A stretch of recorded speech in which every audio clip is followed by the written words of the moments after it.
I never thought a single winter night could stay burned into my mind the way that one did. Maybe it's because it happened in the quietest place I've ever lived. Or maybe it's because nothing about that night ever actually made sense. I'll start from the beginning because if I don't explain the backstory, the part that comes later won't feel real.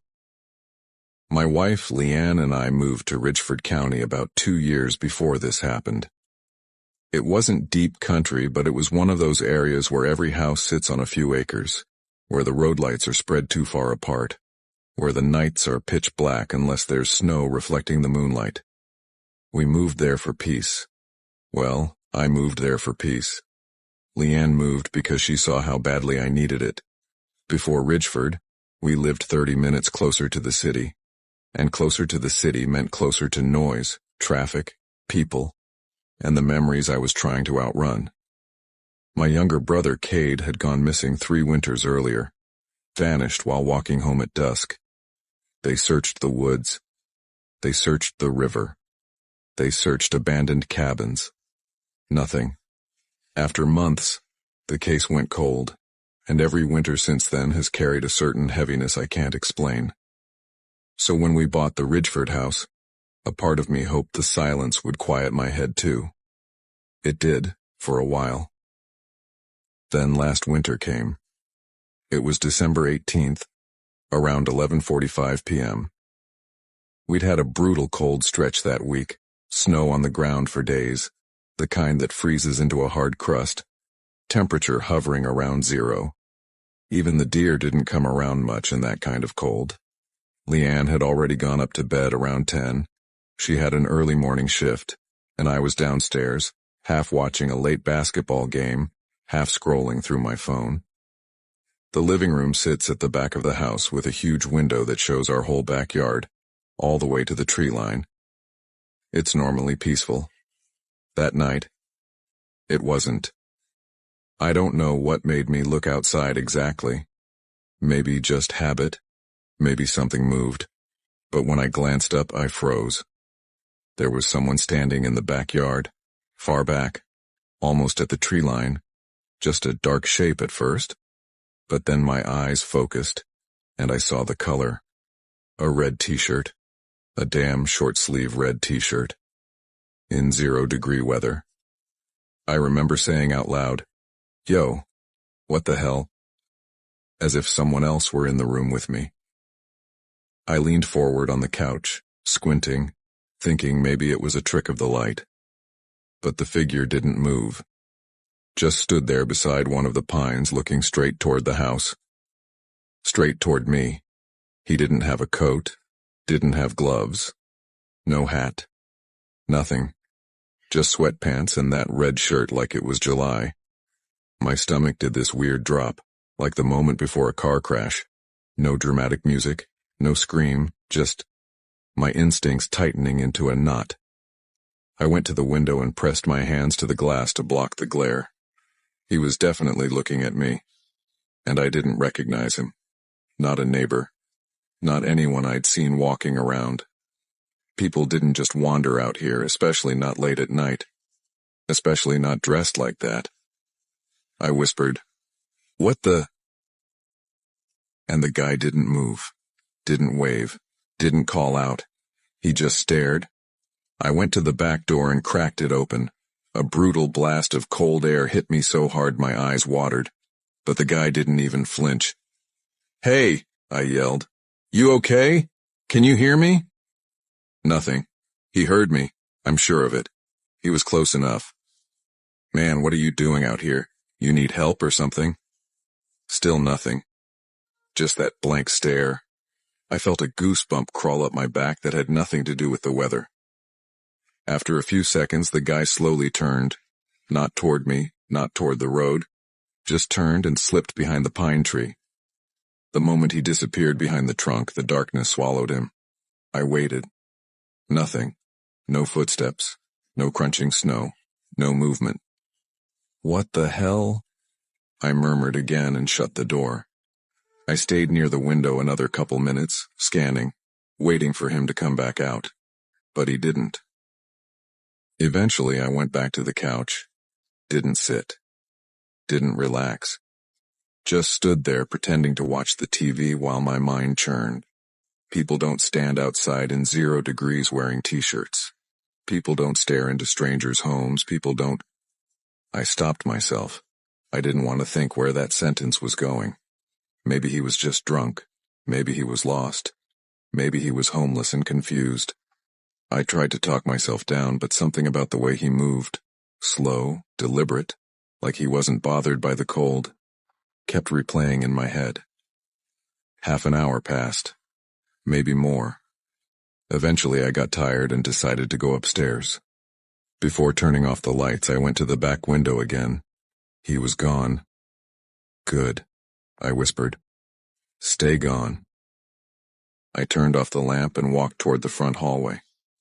When I reached the front of the house, I glanced automatically out the narrow window beside the door. I stopped dead. He was in the front yard. Same guy, same red shirt, same blank stare. This time he was closer, maybe 15 yards from the house, standing near the edge of the snow-covered patch that slopes down to our driveway. Hell no, I breathed. I stepped closer to the window. He stared right at me. Not moving, not shivering, not even hunched against the cold. Just standing there like he'd been waiting for me to come around to this side of the house. My heart started pounding. Not fast, just hard. I opened the front door just a few inches. Dude, what is going on? I called out. Why are you in my yard? No answer. Do you need help? You hurt? You lost? He didn't blink. Say something, I said. Instead, he started walking toward me. Not running, not stumbling. Just calmly walking through the snow like he was headed to check his mail. I instantly stepped back and shut the door, locking it so fast I fumbled the deadbolt. Through the window, I watched him continue, slow, steady, footsteps crunching. He reached the porch. He reached the door. And then he tried the handle. Not violently. Not like someone trying to break in. Just a few quiet attempts. Click, click, click. I whispered, Jesus Christ, under my breath. He tried again. Then he stopped. He turned around and walked down the driveway. Just walked away. No looking back. No hesitation. No sign that the cold bothered him. He reached the road, turned left, and disappeared into the darkness. I stayed awake until nearly 4, checking the windows every few minutes. But he never came back. We called the sheriff's office the next morning. They sent a deputy, looked around, checked for tracks. They found footprints in the backyard near the pine tree, then prints leading to the front yard, then down the driveway to the road. But here's the weirdest part. The deputy said the prints near the back pine tree didn't look right. He said, it's like he wasn't standing still. More like shifting his weight back and forth. I asked what that meant. He shrugged. Could be someone pacing. Could be someone, I don't know. Rocking back and forth. Like someone standing in place for a long time. In the freezing cold. Unbothered. He asked if I recognized the guy. I said no. He asked if the guy said anything. I said no. He asked if he seemed drunk or injured. No. No signs of that at all. The deputy finally said, probably just somebody having some kind of episode. But even he didn't sound convinced. A week later, I noticed something across the street, by the ditch, half buried under a fresh layer of snow, a piece of red cloth. I walked over and picked it up. It wasn't a t-shirt, wasn't anything I recognized. It was a torn strip of fabric, thin, faded, and stiff with dirt. Old, older than anything that guy was wearing. I threw it away. Didn't want it in the house. But sometimes I think about that night. About how the man didn't shiver and didn't speak, didn't look lost. He looked like someone who already knew exactly where he was. And why he was there. And sometimes, in the worst moments, A thought hits me I can't shake. My brother disappeared in winter, and the man in the yard wore the same color shirt my brother wore the night he vanished.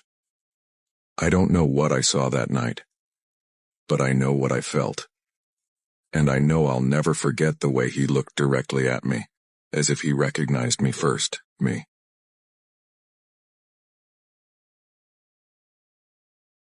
I never thought a pack of cigarettes would be the reason I almost died in a frozen parking lot. Funny thing is, the night it happened didn't even start scary. It started tired. Back then, last winter, I'd been stuck at home recovering from a nasty back sprain. My boss had basically forced me to take some time off, saying, "Man, you look like you're walking around with a bag of bricks strapped to your spine." It was the first break I'd taken in years. You'd think I would have enjoyed it, but being off work made me restless as hell. Most days were the same: sofa, heating pad, Netflix, leftover soup, repeat.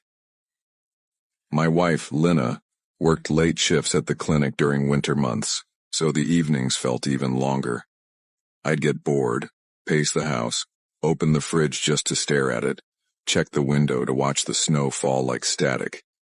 And that night, that damn night, was colder than anything I'd felt in years.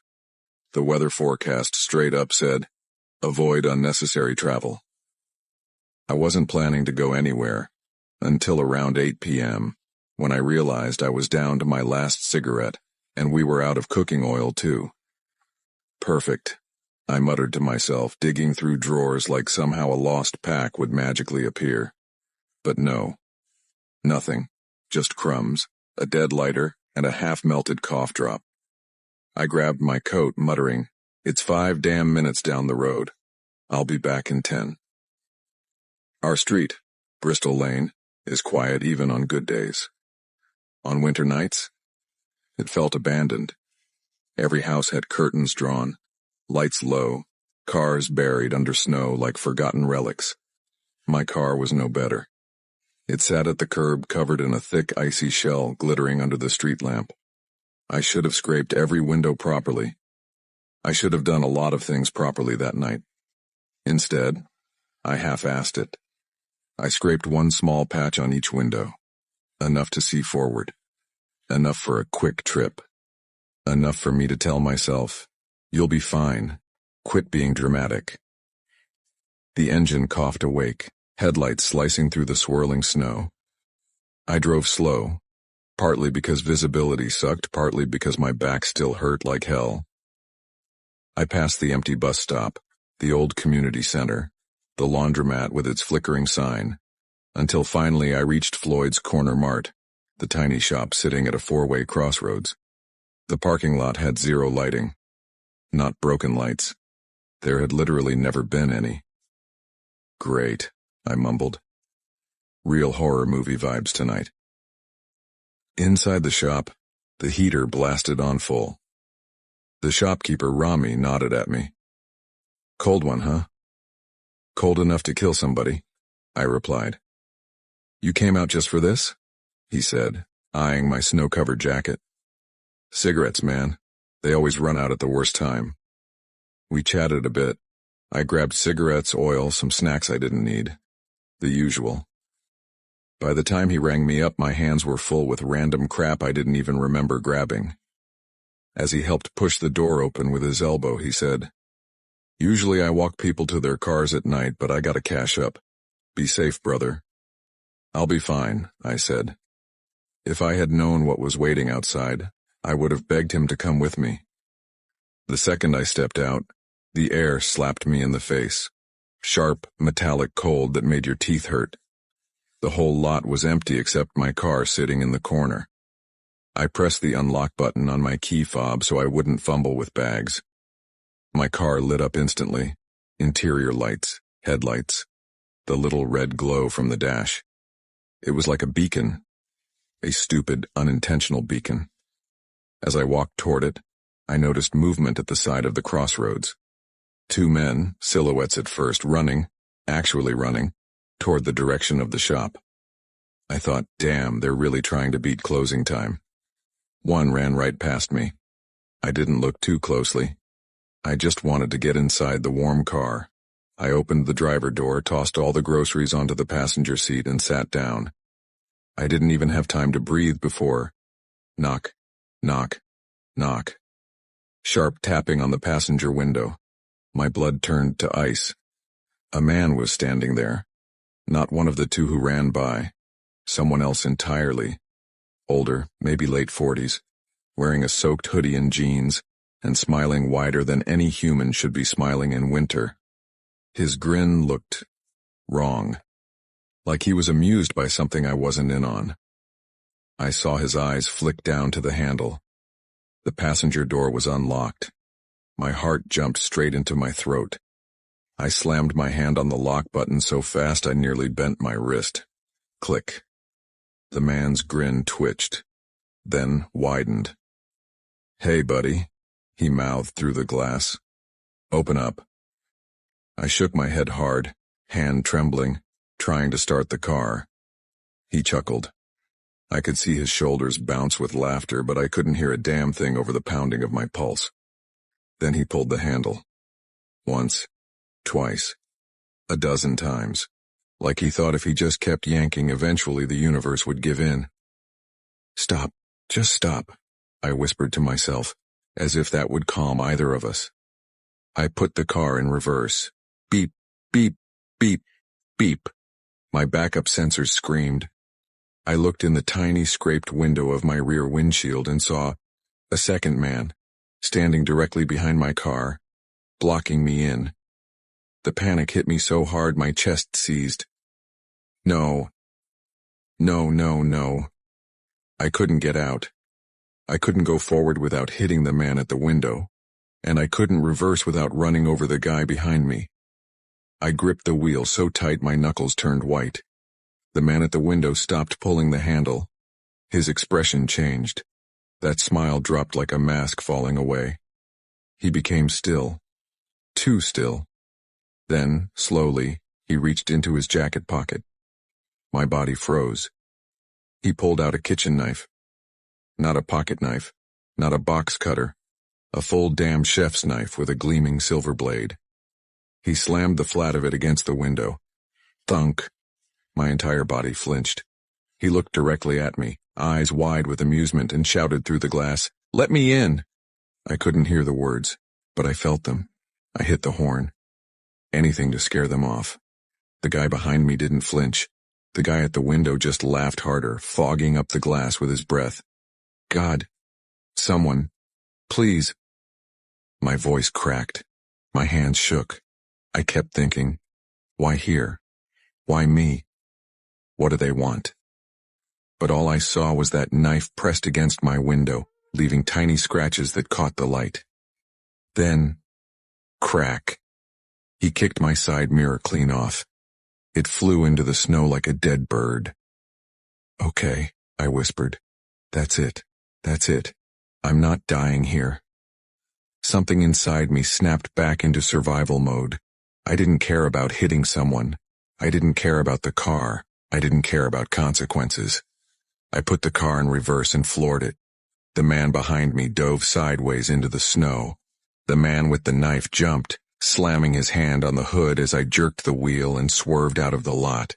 My tires howled over the ice, fishtailing before catching traction. He ran in front of my headlights, knife raised. I aimed the car straight at him. "Move," I growled. "Move!" He leapt aside at the very last second. The blade scraped across my front bumper as I flew past. I didn't stop. I didn't breathe. I didn't blink. I just drove. Fast, blind, terrified. Snow hammered the windshield. My hands shook on the wheel. My breath steamed the inside of the car. The drive home was a blur. I parked 2 streets away from my house, just in case they followed. As I stepped out into the icy silence, my breath hitched. Something felt off. I crouched beside the car. My front tire was slashed, completely shredded. He must have done it before I even got the car moving. If I had been 30 seconds slower, if the tire had gone flat earlier, if I hadn't locked the doors in time, no one would have found me in that dark corner of the lot until morning. And winter nights in our town, they get cold enough to kill a man. When I got home, I closed every curtain, locked every door twice, and sat on the floor with my back against the wall until my wife got home. I never told her how close it was. I never went back to Floyd's after dark. I never unlocked my car from a distance again. And every winter, when the snow hits just right, and my headlights fade into the dark edges of the street, I still see that grin on the window, and that knife, waiting for someone slower than me.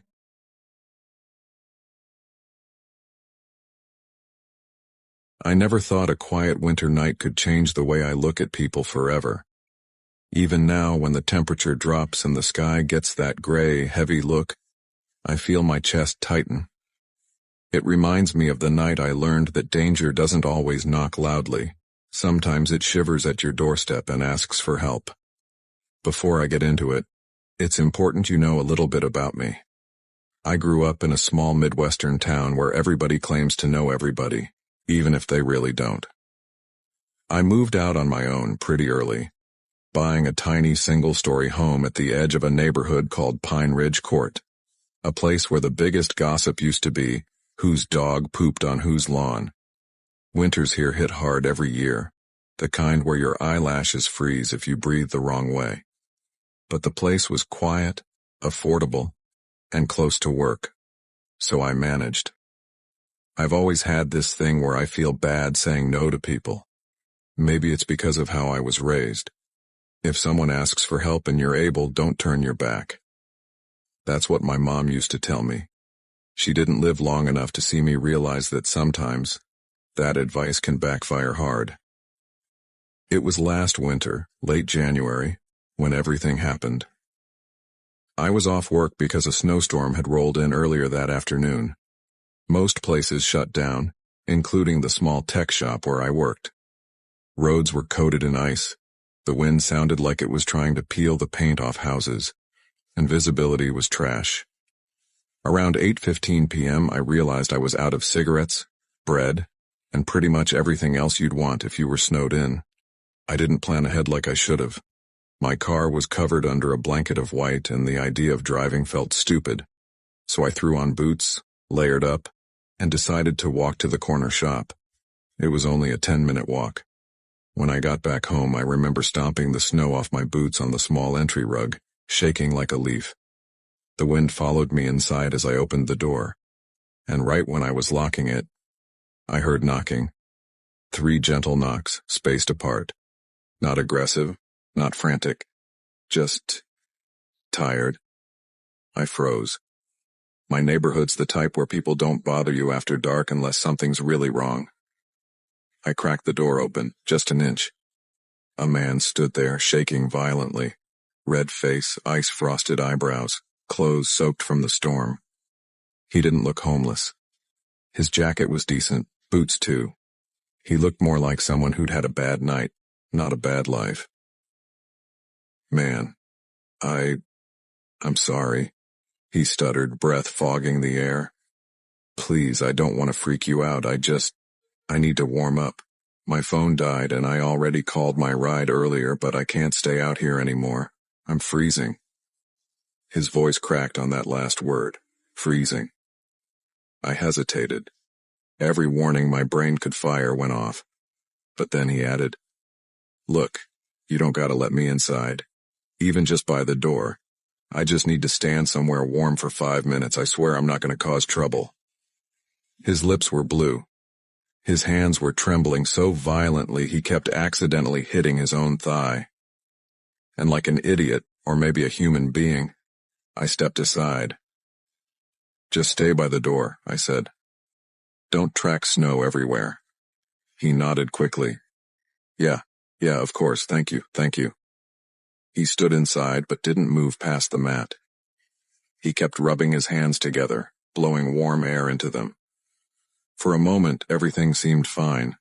He wasn't acting weird, wasn't scanning the house, wasn't making sudden moves. If anything, he looked embarrassed. I tried to make some awkward small talk. "Storm's rough tonight." He nodded. "Yeah, takes the breath out of you." We both kept glancing out the window at the empty, snow-choked street. "Your friend close?" I asked. "Should be 5 or 10 minutes," he answered. And honestly, that made me feel better. 5 minutes wasn't a big deal. But as we stood there in silence, something started to feel off. He wasn't shivering anymore, even though his clothes were still wet. His breathing had evened out. And instead of looking apologetic or relieved, he looked focused, like he was waiting for something. Outside, after maybe 8 minutes, headlights appeared, 2 beams slicing through the snowfall. "That them?" I asked, exhaling with relief. "Yeah," he said quietly. But he didn't move. He didn't open the door. He didn't thank me and leave. He just stared through the glass, shoulders stiffening. "Hey," I said gently. "Your ride's here." Nothing. The car parked on the street, engine still running. Then the headlights cut. And that's when I felt my stomach drop. Someone got out.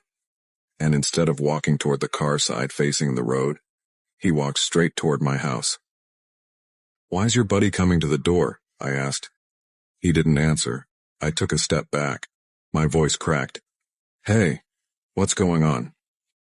Before I could reach the lock, the man inside opened the door himself. 2 men stepped inside behind him. Not 1, 2. Both wearing heavy coats, neither covered in snow, meaning they hadn't been outside long. The man who'd knocked on my door stepped aside like he'd been holding a spot for them. What the hell is this?" I stammered. One of the new guys shut the door behind them. The tallest one looked around the house casually, then at me. Phone, where is it?" His voice was deep, calm, and cold as the wind outside. I shook my head. I don't know." He stepped closer. "Try again." I said I don't know. That's when the second man grabbed my arms from behind, fast, stronger than I expected. He pinned me easily. The first guy patted my pockets. I felt his hand slide into my jacket. He pulled out my phone. "There it is," he murmured. Didn't need to lie. The man releasing me felt like he was peeling his fingers off slowly, like he wanted me to know how powerless I'd been in his grip. I didn't wait. I didn't think. I bolted for the open door. The wind slapped me in the face as I sprinted through my yard, slipping on patches of ice. Behind me, I didn't hear footsteps. I didn't hear yelling. Nothing. When I looked back once, I saw the door shut. Then I heard the lock click. They were sealing themselves inside my house.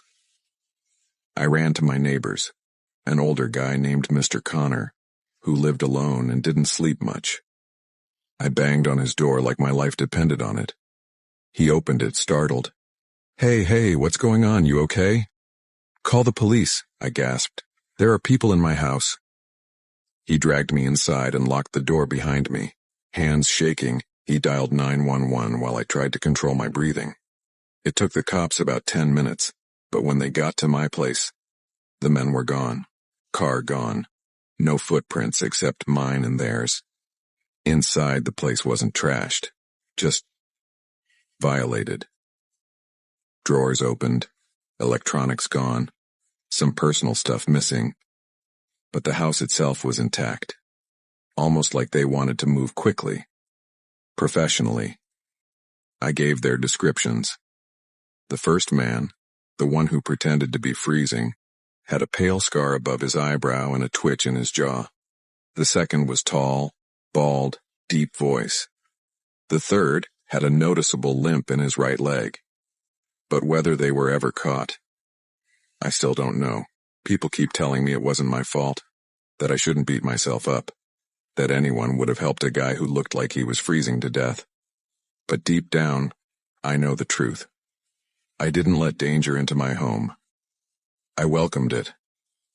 Opened the door wide and stepped aside. Now, every winter night, when I hear the wind scraping against my house, it sounds like knuckles tapping on wood, asking to come back in.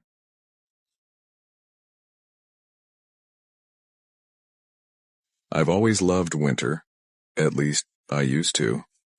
Back then, my husband and I lived in a quiet Midwestern neighborhood. Those cookie-cutter houses with fenced yards, friendly neighbors waving when you drove by. The kind of place where people shoveled each other's driveways after snowstorms. I grew up in Arizona, so winter always felt magical to me. Snow days still felt like something out of a movie, even in my 30s. But that year changed everything.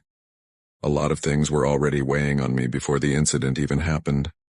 My father had passed away the previous fall, and the grief sat in my chest like a stubborn knot. Going outside with our dog Baxter became my escape. If it was cold, if it was snowing, if it was windy, none of it mattered. Winter walks grounded me. Our neighbors on both sides were older couples, sweet people, very low-key. On the right lived Gerald and Lorna Kelly, both retired teachers who baked pies for everyone during Christmas. On the left lived Ron and Edith Mellery, quiet homebodies who mostly kept to themselves. Nobody with kids, nobody partying, nobody causing trouble. Which is why what happened felt so impossible at first. It started one afternoon, one of those weirdly warm winter days when the snow softens and packs just right. Baxter kept whining at the back door, so I grabbed my boots, scarf, and gloves and stepped outside with him. The air had that crisp, almost sweet smell that shows up right before another cold front rolls in. Snow still covered the yard in thick, uneven layers, but you could hear the soft drip, drip, drip of melting icicles from roofs all around. I stood in the center of our small backyard, hands stuffed in my pockets, watching Baxter hop through the snow like a clumsy deer. That was when I heard it. Thwump, something landed in the snow to my left. I looked down. A snowball. At first I smirked. Okay. Who's the comedian? The fences around our yard were tall, about 7 feet, made of weathered gray boards. No gaps, no way to see through. Every yard in the block looked similar. Privacy was basically built into the street layout. Another thwump. This one landed closer. Before I could fully process that, a third snowball came flying over and hit me square in the side. Hey, what the hell? My voice echoed off the houses. I glanced toward the fence on the right, toward the Kellys' yard, but I knew Gerald and Lorna wouldn't be out there pelting me with snowballs. They were the kind of people who decorated with knitted snowmen, not actual snowballs. Still, someone was definitely back there. Hello? I called out, stepping a little closer. Is someone messing around? No answer. Just footsteps in the snow. Slow, deliberate. Someone shifting weight, then nothing. I felt this odd twinge in my stomach, annoyance mixed with unease. So I called Baxter and went inside. I figured maybe some kid had wandered into the wrong yard. It happens. Sometimes teenagers cut through the cul-de-sac behind us. But that evening proved it wasn't just harmless fun. Around 8, after dinner, I took Baxter out again. Now the yard was pitch black, except for the motion light above the back door. Our breath rose in little clouds. Snow crunched beneath my boots. Baxter sniffed around, tail swishing. I was picking up after him when... Thwump! Another snowball dropped near my feet. I froze. No way. Another one flew over, fast, landing inches from my boots. Then a third, thrown harder, spraying snow onto my jeans. All right, who is that? I shouted. Cut it out. I'm serious. Silence. But not quiet. Not really. I heard someone breathing, not loud, but that steady human sound of air moving, someone exhaling through their nose. It came from the other side of the fence. My skin prickled. Okay, I muttered to myself. I'm done with this. I grabbed Baxter, rushed inside, and told my husband. He suggested I go talk to the neighbors since the snowballs always came from that side. I hesitated, felt stupid doing it, but eventually, I put Baxter inside and walked next door. My boots were still wet, leaving slushy prints up their porch steps. When I knocked, Lorna opened the door with her usual warm smile. "Evening, sweetheart. Everything okay?" "Actually," I exhaled. "Something weird is going on." She listened closely while I explained, frowning deeper with each detail. "That's strange," she murmured. "We haven't stepped foot back there today. At all." She called for her husband. "Gerald, honey, come here a moment." Gerald shuffled over, adjusting his glasses. When she told him, he blinked slowly and said, "Snowballs? At her? From our yard? Good Lord, no. Not us." They exchanged a look, confusion shifting into concern. "Come on," Gerald said, grabbing his coat. "Let's check. If someone's back there, we need to know." We stepped out into their yard together. That's when everything changed. Their yard was quiet, still except for the soft rustle of branches overhead. Their porch light cast a pale yellow glow, but the rest of the yard was dark. Snow covered everything, except for the huge clusters of footprints near the back of the yard. "Gerald," Lorna whispered, That's not us." "No," he said, voice tense. "It sure isn't." The footprints circled around, different directions, different depths. Some looked fresh, some older. "Looks like someone's been walking back and forth for a while," I said quietly. "Why would anyone be in our yard?" Lorna asked, her voice trembling now. We walked toward the back corner, where a small shed sat. The wood was faded green, with a rusty handle. The Kellys barely used it anymore. Gerald pointed at the ground. "More prints here, leading right up to creek." The shed door swung open. A man exploded out of it. I stumbled backward, nearly slipping. Lorna gasped. Gerald shouted. The guy bolted past us, wild eyes, beard scruffy, clothes filthy like he'd been sleeping outdoors for days. He didn't say a word, didn't look at us, just sprinted straight toward the fence. "What the hey?" Gerald barked. But the man didn't stop. He ran full tilt at the fence, leapt, and somehow got himself over it in one movement. Just gone. Into the next yard. All of us froze. My pulse pounded so hard I felt it in my throat. Lorna whispered, "Dear God." He was in our shed. All day? Gerald swallowed. He must have been hiding, watching, or, hell, who knows? "Holy shit," I breathed. "He's the one who threw the snowballs. He must have been messing with me." "Why?" Lorna asked shakily. "Why would anyone do that?" Nobody had an answer. Gerald called the police immediately. Officers came, looked around, took statements. They followed the footprints to the next yard, then another, then they disappeared across an alley. They said it might have been a transient cutting through the neighborhood. But the part that still haunts me? The officers said something that made all three of us go silent.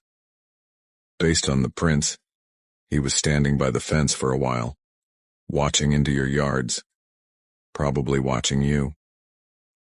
I didn't sleep that night. For weeks, I jumped every time Baxter barked. And even now, years later, winter doesn't feel magical anymore.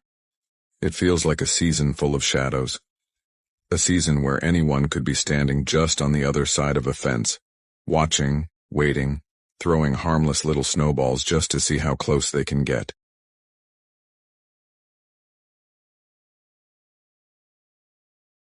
I never used to be the kind of person who got spooked easily. Growing up in Elmview, one of the quieter suburbs outside New York City, winter nights were my favorite. That muffled silence after a snowfall, the glow of porch lights reflecting off the ice, the way I could hear a car coming from 3 streets over. Everything felt familiar, predictable. But that was years ago, before the night at Rowan's house changed the way I look at winter darkness forever. Back then I was 19 and home from college for winter break. Rowan and I had been friends since middle school, the type of friendship that survives distance, relationships, breakups, drama, everything. Her parents were pretty laid back, and her house was the unofficial sleepover spot since we were 13. Back then, the biggest thing we worried about was sneaking snacks upstairs without waking her dad.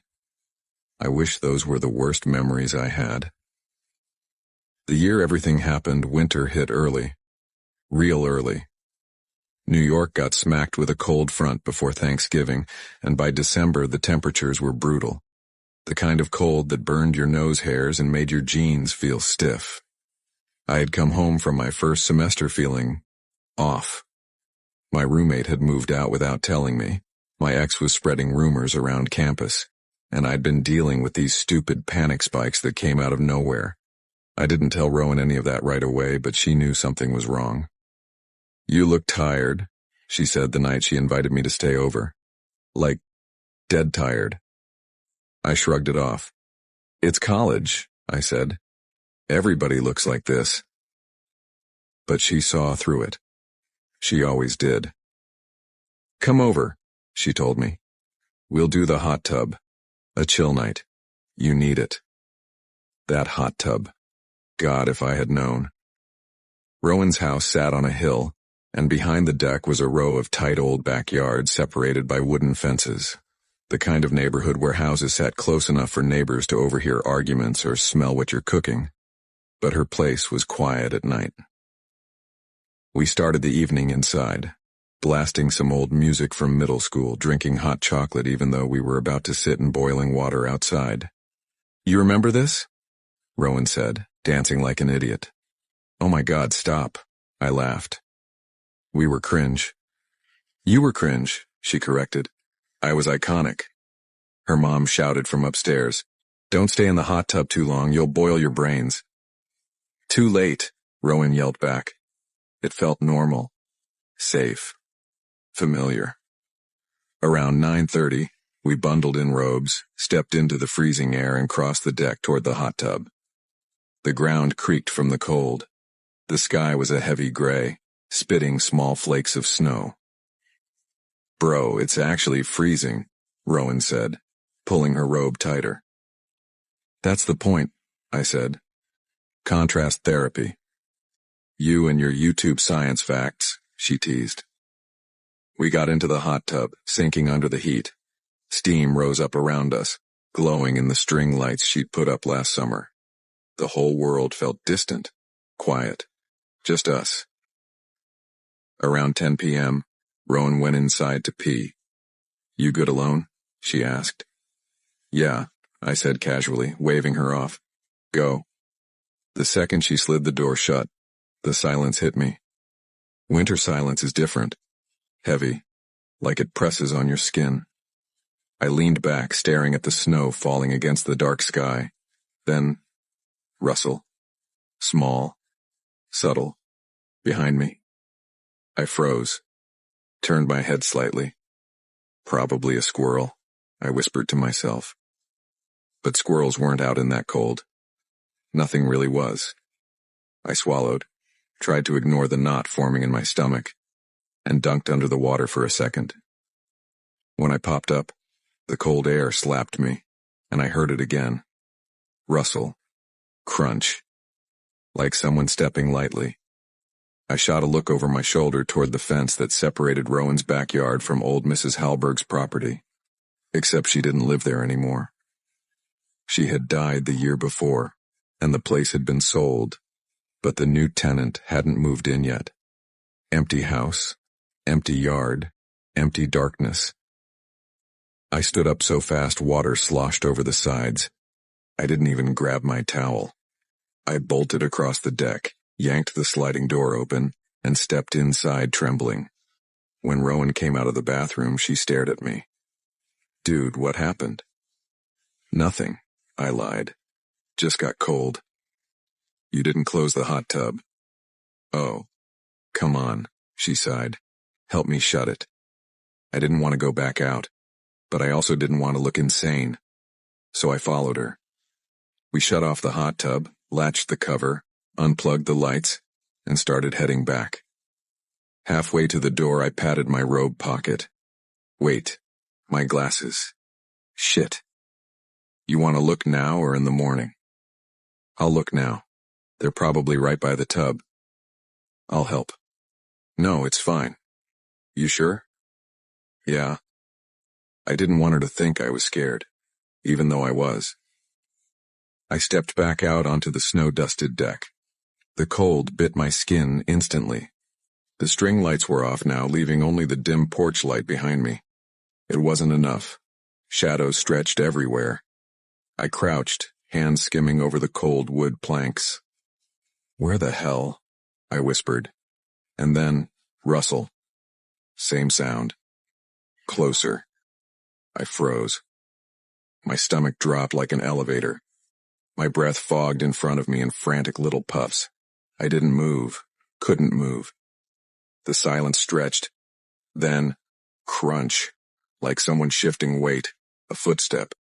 I slowly lifted my head, turning toward the fence line, through a narrow gap between two slats. Two eyes stared right at me, wide, white, unblinking. I didn't scream, I didn't breathe. We just stared at each other. Then, a shape moved, fast. A shadow darted backward into darkness. Gone. I stumbled to my feet and walked back to the door like a robot, legs shaking so hard my knees knocked. When I got inside, Rowan asked what was wrong, and I told her everything. She didn't laugh. She didn't doubt me. Her face went pale. My dad said someone's been creeping around lately, she murmured. Neighbors been complaining. They think it's some guy wandering the block. Homeless? I don't know. But not the neighbor. We sat there shivering, wrapped in blankets on the floor. And that's when Rowan said the thing that still makes my blood run cold. If he comes back, I want to catch him. For the next week, Rowan became obsessed. Every time she heard a noise outside, she'd whisper, "Maybe it's him." I didn't sleep well. Couldn't. My brain kept replaying that moment, those eyes staring at me through the fence, like he had been waiting for me to look up. Rowan wanted to set a trap. She joked about installing a camera or hiding on the deck to see if he came back. I told her she was crazy, that I was done with the hot tub, done with the deck, done with winter nights entirely. But Rowan didn't drop it. One night around midnight she shook me awake. Hey, get up." "What?" "Someone's outside." My chest tightened instantly. We crept to her bedroom window that overlooked the backyard. The snow reflected just enough light for us to see outlines. And there, near the fence, a figure stood motionless, not moving, not pacing, just standing, watching the house. "Holy shit," Rowan whispered. I backed away from the window, my hands turning cold despite the heat blasting inside. "Call the police," I whispered. "Wait," she said. "What if it's just the new neighbor?" "No one moved in yet." "Yeah, but—" She trailed off. The figure took one step toward the deck. Just one. But enough to show he wasn't confused or lost. He knew exactly where he was. And he was coming closer. Rowan grabbed her phone. But before she could dial, the figure turned and sprinted into the alley behind the houses. Gone. We stood frozen until our breathing slowed down. The cops came the next day. They checked footprints, asked questions, looked at the fence. One officer said, "Yeah, we've gotten reports like this all winter. Guy's been wandering backyards, creeping up to windows." "Why?" Rowan asked. The officer shrugged. "Could be anything. Mental health, drugs. Maybe he thinks someone who used to live here still does. Hard to say." "Did he hurt anyone?" I asked. "Not yet." Not yet. Not reassuring. They said they'd patrol more frequently. They said to keep lights on, lock doors, and call if anything else happened. Nothing else did. Not to us. But a week later, a woman 3 blocks away reported a man standing outside her patio door at 2 in the morning, staring into her kitchen. Another guy said someone had tried his back door. Another family found footprints circling their house. Then, around February, the report stopped. The cops figured he moved on, or was arrested for something else, or froze somewhere. No one knows, but I still remember those eyes. Frantic, wild, too white in the darkness. And sometimes in deep winter, when the night feels too quiet, when snow dampens everything, when the cold presses on my skin, I swear I hear that rustling again, and I can't shake the feeling that something, or someone, is still watching. I never used to think much about winter nights. When I was younger, growing up in a cramped duplex on the south side of Fremont Ridge, winter was almost comforting. Quiet, still, the sort of cold that felt like a blanket instead of a threat. My mother used to say cold keeps the bad things asleep. But she was wrong. Cold doesn't keep anything asleep. It just keeps everything quiet. I'm 31 now, married for 4 years, renting a small place outside a town called Briarford, one of those East Coast towns where everyone waves but doesn't actually talk to you. My wife Lena chose it because it felt peaceful. And honestly, for the first couple years it was. Until last winter. Until the nights started changing. Before all this, before the knocks, the footsteps, the late-night figures, I worked night shifts at a packaging facility 2 towns over. 11 p.m. to 7 a.m. Kind of job that screws up your sleep cycle so bad that you end up wide awake at hours when the whole world seems dead. I'd come home at sunrise, shower, crash until the afternoon, and try to spend evenings like a normal person. But the insomnia stuck. Even after switching to a daytime role last fall, my body still thought 3 a.m. was wide awake and hungry time. That's how I ended up going outside for smokes in the dead of night. That's how I ended up seeing things no one else seemed to see. The first time it happened, it didn't even feel like a big deal.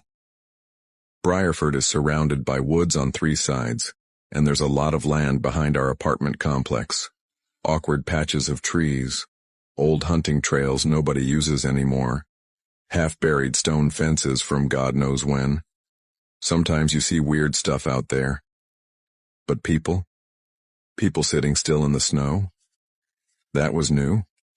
It was around 3:30 a.m., sometime late January, bone-deep cold, the kind where you step outside and the air slices into you.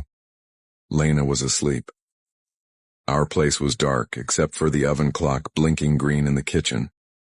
I got out of bed because I couldn't sleep. Again. And because the nicotine cravings hit hard when the night gets too quiet. I threw on sweatpants, a hoodie, and stepped outside onto the small concrete landing by our front door. The snow was piled against the railings, untouched except for animal tracks and the footprints I'd made earlier in the week. The air wasn't just cold. It was empty.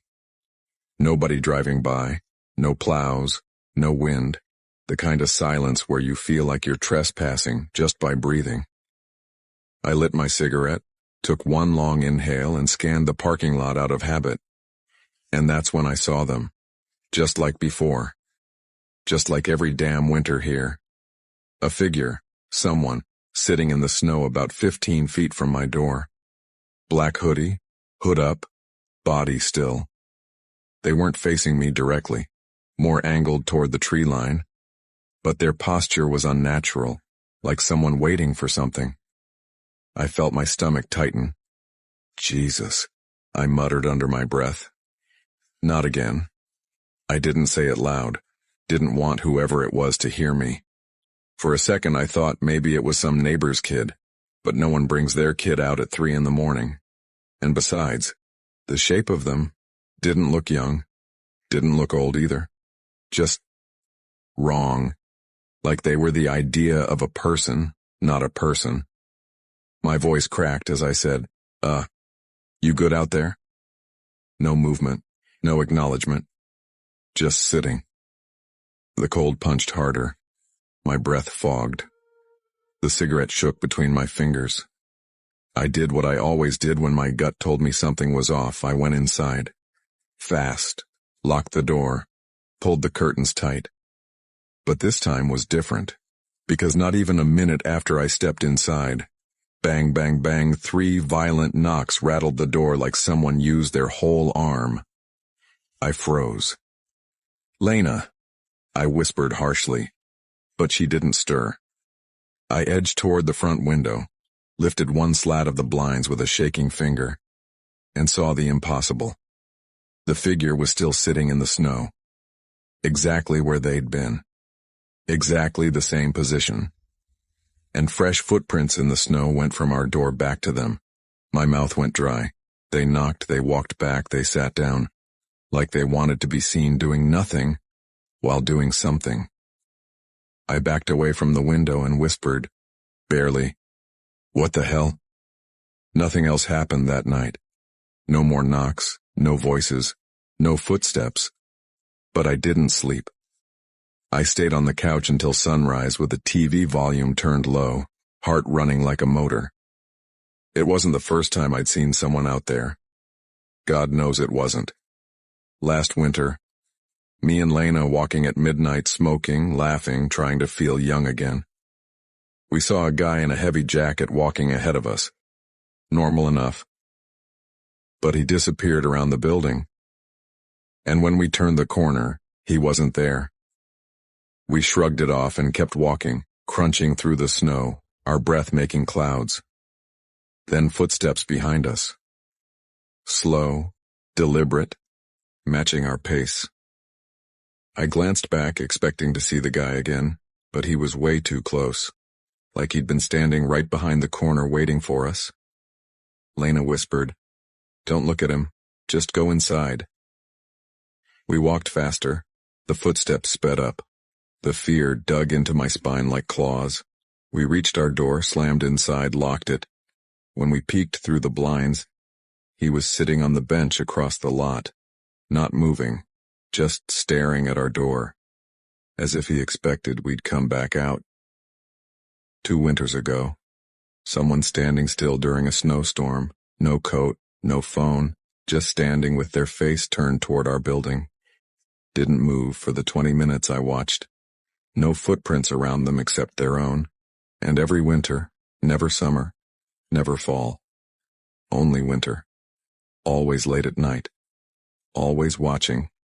Or waiting. The night after the knocks, I talked to Lena while she was making breakfast.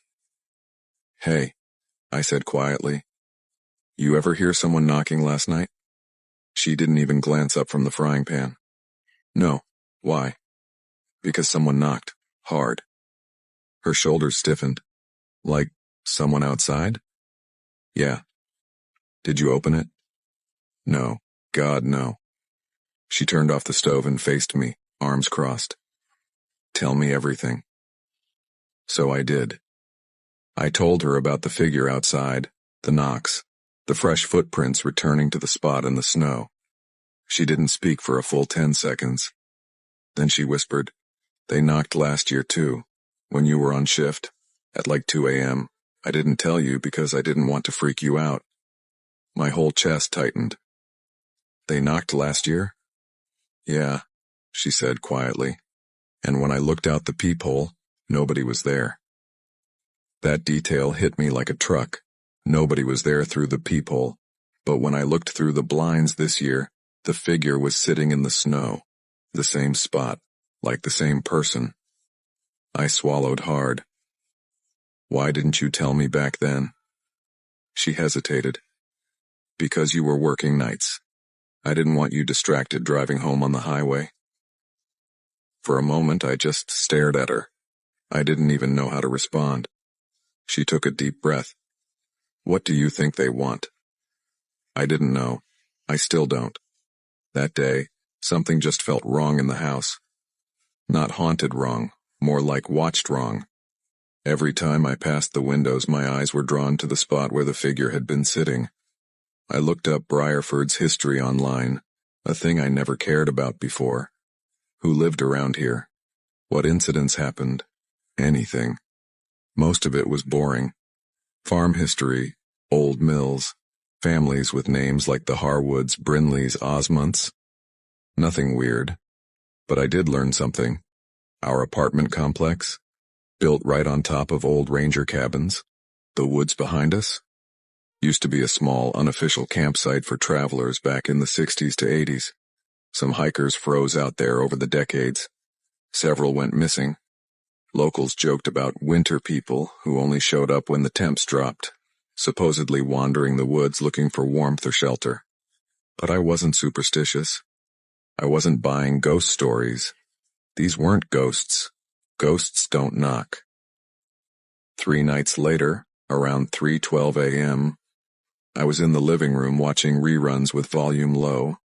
Lena asleep again. I didn't plan on smoking, didn't even want to go outside. But something made me stand, something like restlessness or dread. I walked toward the front door and bang, bang, bang. My breath hitched. I froze mid-step. Another knock. Same pattern, same force. I swallowed, leaned toward the peephole slowly, hands shaking. And no one was there. Just the snow. Just the night. But when I checked through the window, yes, the figure was sitting there again. Same exact posture. Black hood up. Facing slightly away. Snow collecting on their shoulders. And fresh footprints again. My voice cracked. Why?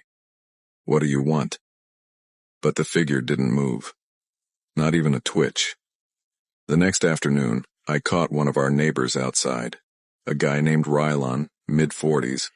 Always wore heavy work boots like he never left job mode. I cleared my throat. Hey man, let me ask you something weird. He raised an eyebrow. We live in Briarford. Everything's weird. Go ahead.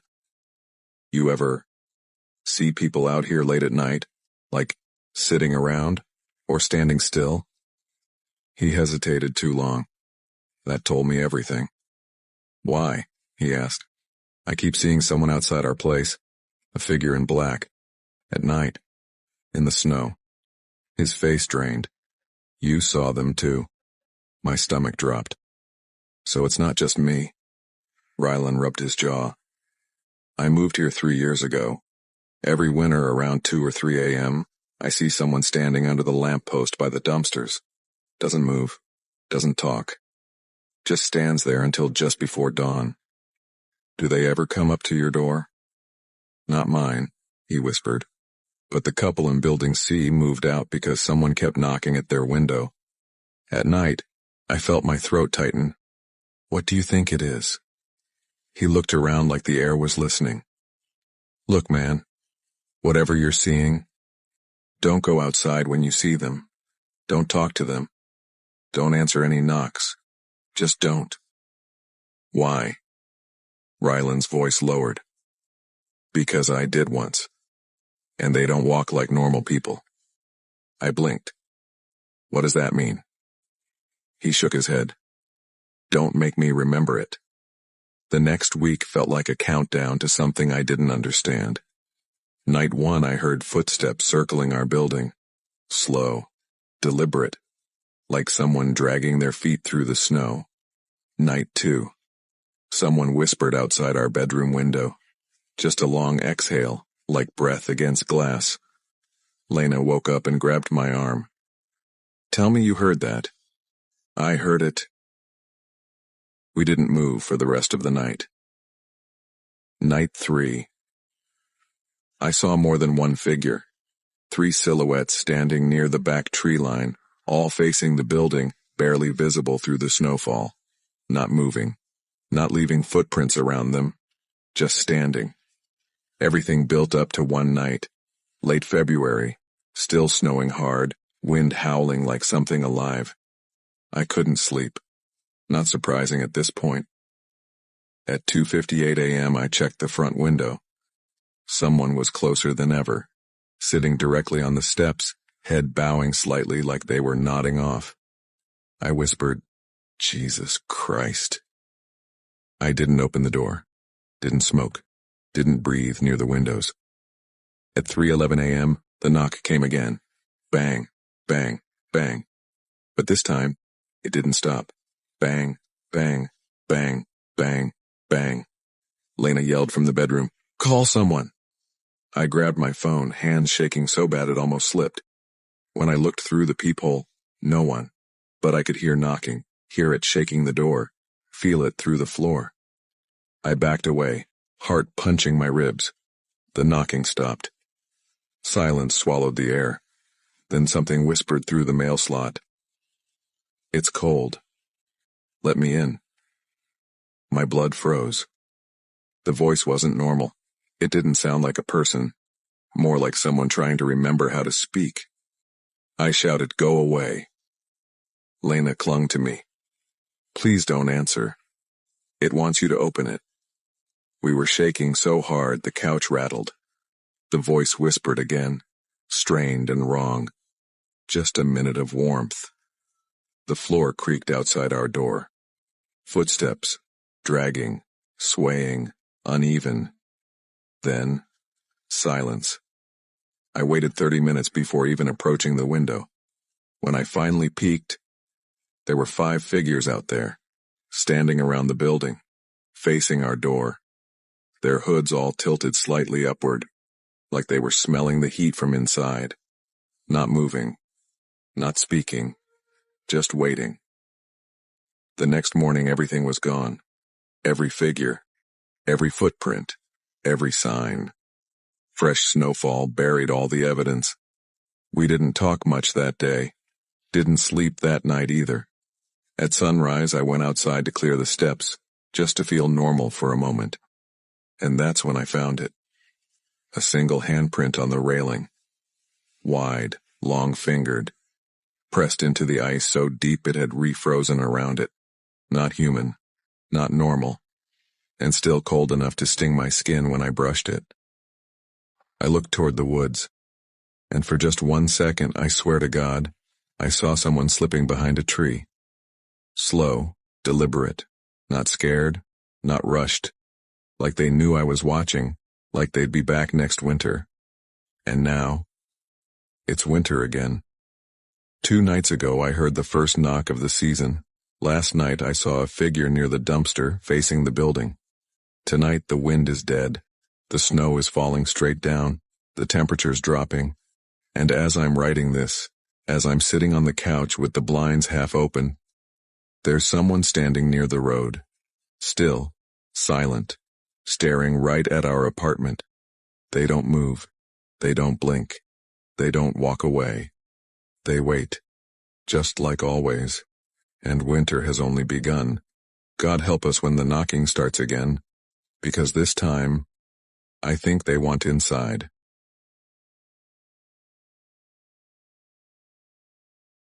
I never thought Christmas morning would find me alone on a mountain, staring at the sky like I was waiting for something to answer back.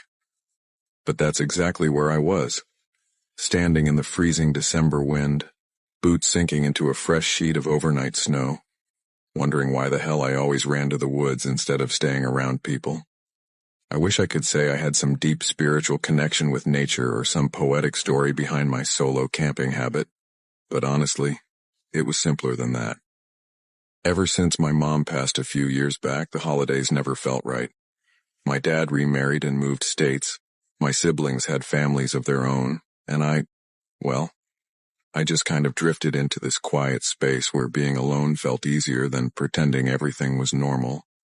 So instead of sitting in my apartment watching cable reruns and heating up leftover pizza, I threw my pack in the back of my old Tacoma and headed out to the Hawthorne Ridge Trail, a mountain range most locals recognized by name but rarely bothered visiting in winter.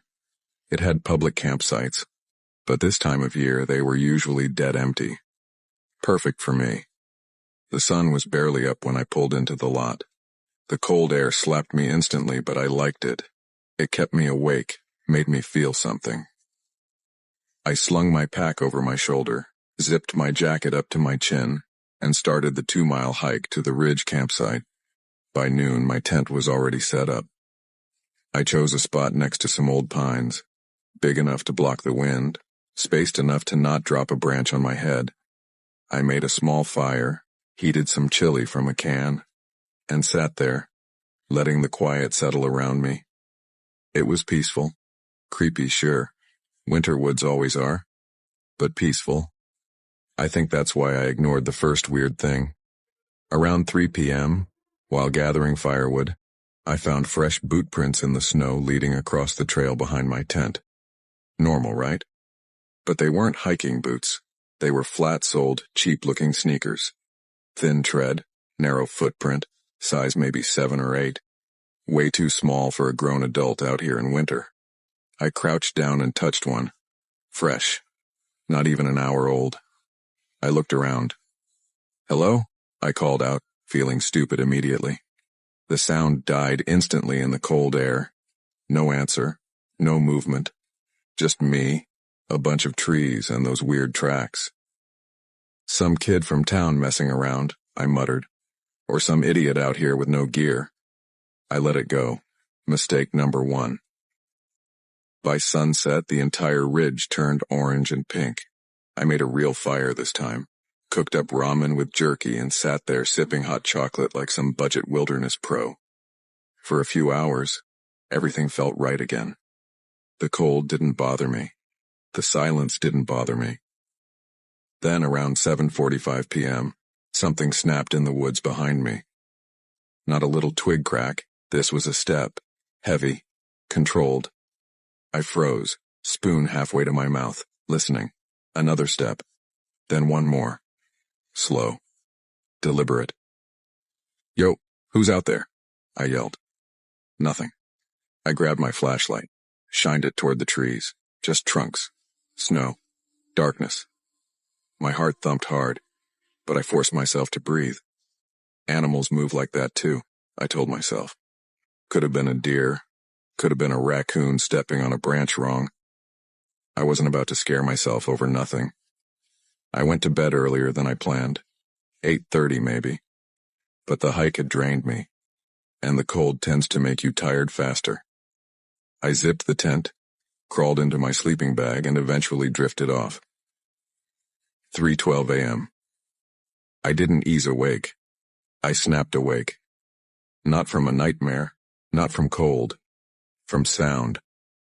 A very deliberate, very slow, zip, zip, zip. Someone, or something, was unzipping the front door of my tent. My heart slammed into my ribs so hard it hurt. I slept with my head right by the entrance specifically so I'd hear something like this, but nothing prepares you for the sound actually happening. I didn't move for a second. I didn't breathe. Then my hand went straight to the side of my sleeping bag where my handgun sat inside a zip pouch. I always brought it on solo trips, more out of caution than actual expectation. I'd never fired it outside a range. I slowly wrapped my hand around the grip. The zipper kept moving. Zip. Someone was trying to come inside my tent. Not by accident, not by confusion. Slow, purposeful. My throat tightened. Every instinct screamed at me to yell, run, fight, something. But fear rooted me in place. I forced my voice out. "If you touch this tent again," I said, tone shaking but loud, "I swear to God I'm armed. Back away now." The zipper stopped. 1 second. 2. 3. Then, snow crunching, running, fast, away from the tent, feet slipping on ice. I held still, gun pointed at the fabric door, breathing fast and shallow. Jesus Christ, guy," I whispered to myself. The footsteps faded. Then silence again. Pure, suffocating silence. I stayed like that for 10 minutes, maybe more. Gun aimed at the entrance, listening for the smallest sound. Nothing. No wind. No animals. No movement. Just the cold pressing in around me. Finally, I grabbed my phone with my free hand and dialed 911. The dispatcher answered with a bored sounding, "911. What's your emergency?" "Someone tried to get into my tent," I whispered. "Up at Hawthorne Ridge Campground, Site 4, near the Pines. They unzipped my tent while I was asleep. I yelled and they ran. The dispatcher's tone changed instantly. Okay, sir, stay on the line. Are you safe right now? I think so. They ran. I heard them run. Are you armed at this moment? Yes, ma'am. Keep the weapon pointed down unless you believe you are in immediate danger, okay? Yeah, I said, though my arms were shaking like hell. We have deputies en route. ETA approximately 20 minutes. Do not leave the tent unless you absolutely have to. Leave the exterior lights off. I nodded even though she couldn't see me. Okay. Stay on the line with me. Yeah, thank you. 20 minutes felt like an hour. I kept imagining the zipper moving again, a hand sliding in, a shadow leaning over me. My heartbeat didn't slow down until the officers announced themselves outside my tent. County Sheriff's Office, hands where we can see them, sir. I unzipped the tent with one hand, gun in the other pointed down just like the dispatcher had said. 2 deputies stood there, flashlights flicking across the snow. You the one who called? The older one asked. Yeah, I said. It was real. Someone really tried to get inside. We believe you, he said. Let's take a look around. They didn't have to look long. Barely 15 feet from my tent behind a cluster of skinny winter oaks, one deputy shouted, Hey, got movement over here. I rushed over, heart pounding again. There, tucked awkwardly between 2 branches of a bare tree, was a guy. Maybe mid-20s, scruffy beard, hoodie too thin for December. He wasn't even hiding well, just sort of curled up like someone who didn't know where else to go. Sir, the deputy said, keep your hands where we can see them. The guy leaned down, face flushed, eyes wide like he wasn't entirely grounded in reality. Hey man, he yelled toward me. Dude, I'm real sorry. I thought that was my tent. Like, swear to God. My stomach dropped. His voice wasn't threatening, just scattered. Did you try to unzip his tent? One deputy asked. The guy rubbed his face.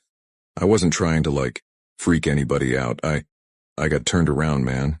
I took some shrooms earlier at my cousin's camp. Thought I could walk it off. I'm not from around here. I just messed up. He looked genuinely terrified. Of the police, of the cold, of the situation he'd caused. You want to press charges? The older deputy asked me quietly. I looked at the guy again. Annoyance surged in my chest. Fear, too. He'd scared the living hell out of me. I could have shot him. He could have hurt me, intentionally or not. But then again, he looked like an idiot who made the worst possible decisions while high, not a predator. No, I finally said. He needs help, not jail. The deputy nodded. Fair enough. They took the guy down from the tree, cuffed him for safety, and loaded him into the cruiser. He yelled again as they closed the door. Dude, seriously, my bad. I didn't mean nothing. I sighed, hands on my knees. The deputy walked over. He's lucky you yelled before firing, and you're lucky he ran. Could have gone a lot worse. Yeah, I whispered. I know. You heading out tonight? He asked. I looked at the woods, the empty snow, the still open zipper of my tent. There's no way I'm sleeping here after that. Smart, he said. I packed my stuff in record time. My hands shook the entire time, part cold, part adrenaline. The deputies stayed until I had everything loaded and my tent broken down. As I slung my pack into the bed of my truck, the younger deputy said, You're brave, man. Solo camping on Christmas? Couldn't be me. I laughed weakly. Yeah, well, probably won't be me anymore either. He gave a sympathetic half smile. Can't blame you.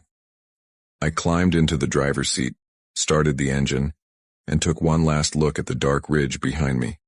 The snow, the trees, the silence that didn't feel peaceful anymore. Then I drove off, headlights cutting through the cold darkness. The road twisted through the woods, the snow making everything look like a postcard, if postcards came with fear stuck to your ribs.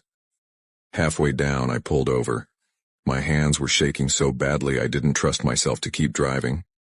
I leaned forward, breathing into my hands, trying to calm down. And that's when I noticed it. On the passenger window. A smear. A handprint. Not old, not faint. Fresh. Small. The size of the sneaker prints I'd seen earlier. Fingers spread, pressed from the outside. My heart dropped so brutally I almost gagged. Because the man the deputies caught? He was bigger, taller, larger hands. His shoes were at least size 10 or 11. This handprint? This belonged to someone else. Someone who'd been close enough to touch my truck. Someone who'd been watching before the zipper ever moved. Someone the deputies didn't find. A chill ran down my spine. Colder than the winter air, colder than the night itself. I wiped the print away with shaking fingers, started the engine again and drove the rest of the way down without stopping once. I didn't know who else had been out there. I still don't.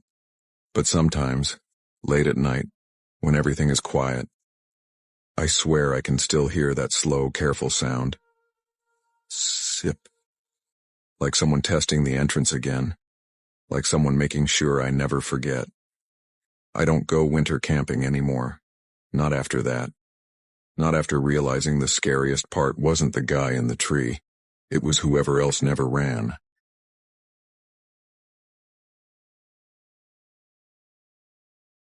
I never expected the quiet part of my life to be the most dangerous. People always assume the big moments, the heartbreaks, the loud fights, the moves, the breakups, shape you. But in my case, it was a normal winter night in a small town I'd lived in my whole life. Nothing flashy, nothing exciting. Just me, a house too big for a single guy, and a driveway that needed shoveling. But before I get there, I should probably explain how I ended up living alone in a place that felt too empty when the wind picked up. I grew up in Cedar Hills, a little town about an hour outside Denver. Nothing much goes on there. Just rows of ranch-style houses built in the 70s, the same 3 grocery stores, and enough churches to make you wonder why everyone was still so miserable all the time.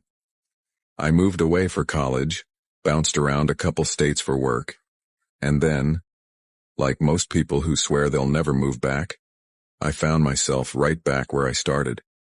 The house was my dad's before he passed. My mom moved in with my sister across town after that, and I stayed behind to fix the place up.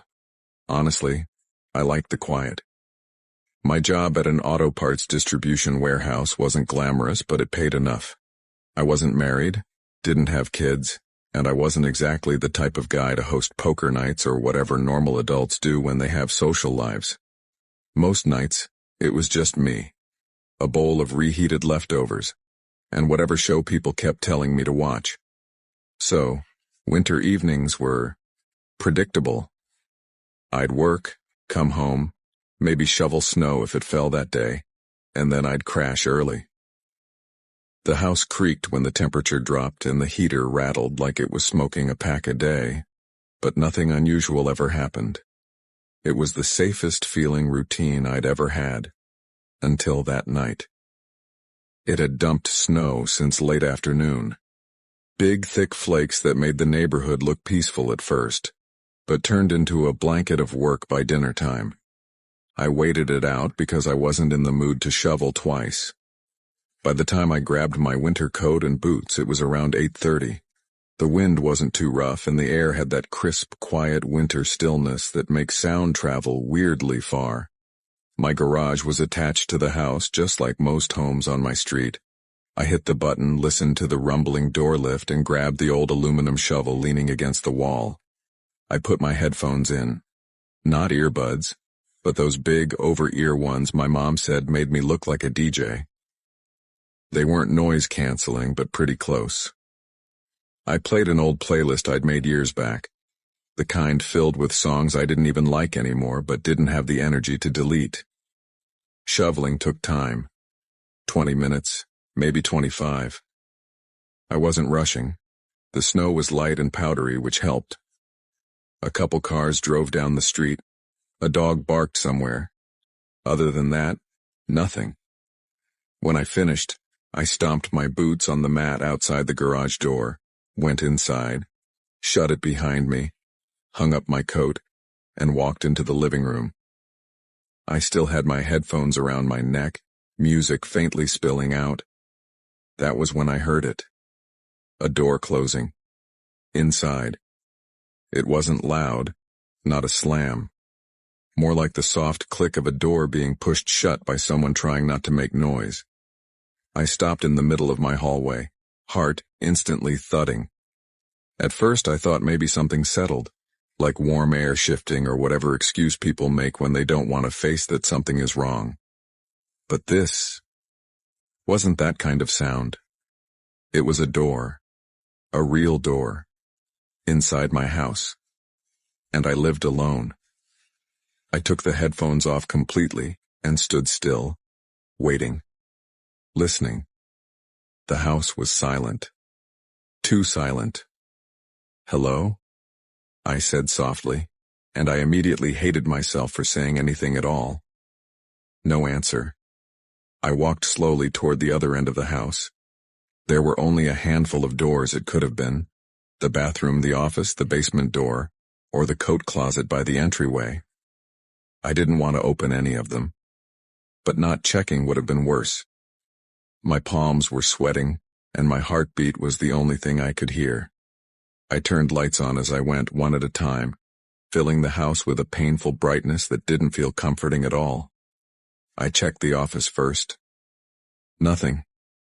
Just papers on my desk, the dying plant I kept forgetting to water, and the old futon I never used. The bathroom was empty too. The shower curtain was open. Thank God. Because if it had been closed, I probably wouldn't have had the balls to touch it. That left the basement. The basement was the part of the house I hated most. It wasn't finished. Just concrete floors, a washer and dryer, and boxes of old stuff my parents never threw away. The light switch was at the top of the stairs, which helped a little, but the shadows always felt like they had weight to them. I opened the basement door and the old hinges made this groaning sound that nearly made my knees buckle. When the light came on, nothing jumped out. No movement. Just the quiet hum of the furnace.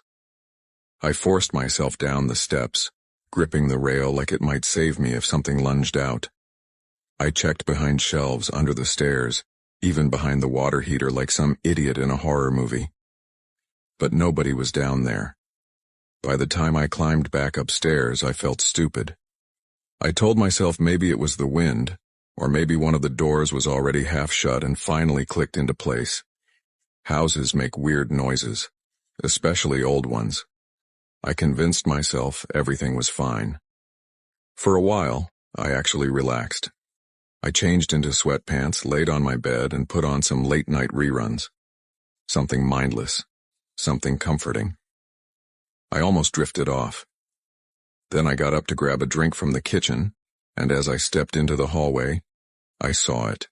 The coat closet door was opening, not all at once. Slow, creepy slow, just a crack at first. My heart dropped so hard I felt dizzy, because I knew I hadn't checked that closet. I stood completely still, every muscle locked. The door creaked an inch more, then more. Then, a man stepped out. I didn't scream. I didn't move.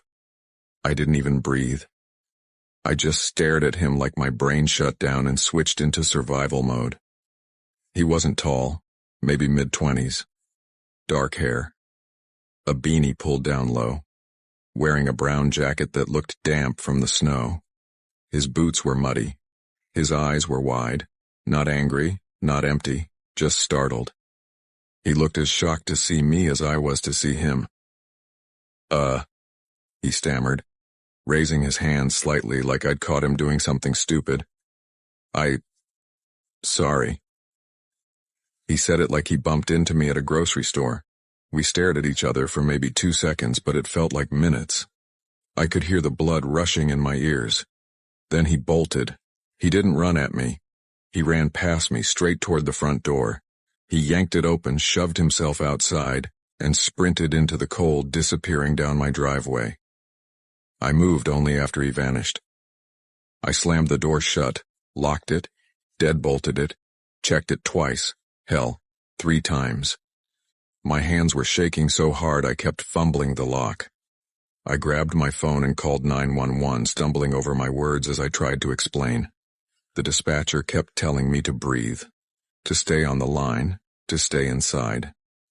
While I waited for police, I walked back to the coat closet. The space was tiny, just coats, boots, and a single shelf.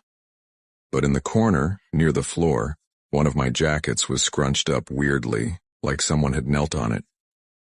The faint smell of cold air and wet clothes lingered. The cops checked the house again, room by room. They didn't find anything. They searched outside, followed the footprints through my yard, and stopped where they led out to the street. The officer asked a lot of questions. What the guy looked like, what he did, how he got in. And then it hit me. The garage. My headphones. I hadn't heard him come in. The officer nodded. It happens more than you'd think, he said. People walk in through open garages all the time, especially in winter. Folks don't want to get out of the car to shut the door when it's cold. I didn't sleep that night, or the next. Every creak sounded like a footstep. Every shadow felt like someone crouching. For weeks I kept replaying the moment he stepped out of the closet, his eyes widening when he saw me. I kept wondering what he wanted, why he hid, why he didn't steal anything, why he apologized. The police never found him. Not that I expected them to. He could have been anyone. A drifter, a neighbor's kid, someone who needed a warm place for a few hours, or someone who planned to wait for me to fall asleep. I'll never know. But ever since that night, every time winter rolls around and I hear the wind push against the house, I feel that same chill crawl up my spine. And I double-check every lock, every door, every room. Because once someone has been inside your home, truly inside, your house never feels completely yours again.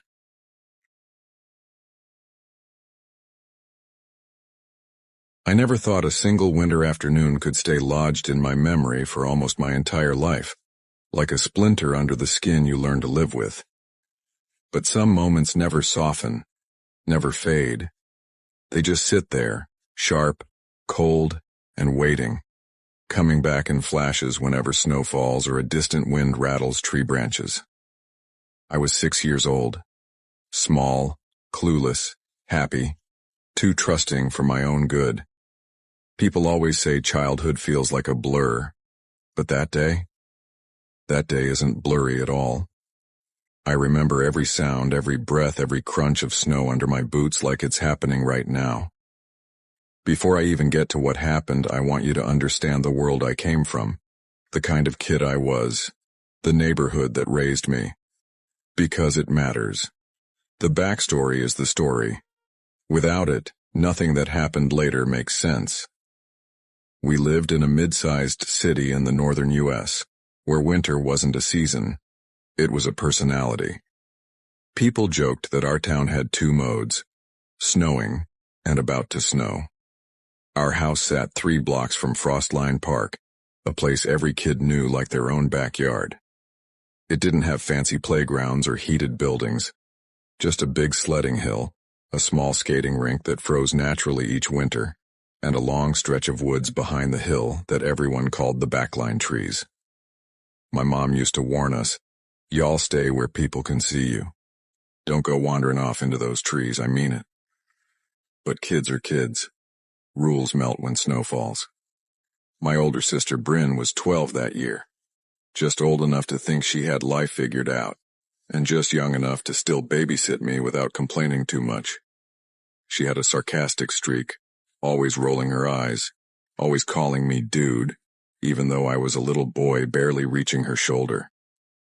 That winter had hit hard. Snowbanks taller than mailboxes, ice on every branch, the kind of cold that makes your breath look like something alive escaping your mouth. But we loved it. And that day, The day I still dream about started as perfect gets. It was one of those Saturdays where the sunlight hits fresh snow and blinds you. Kids were already out dragging their plastic sleds and wooden toboggans across the park. Bryn nudged me with her elbow as we approached the hill. "Race you," she said. "You always win," I complained. "Yeah," she grinned, "but you still try." We ran. She won, like always.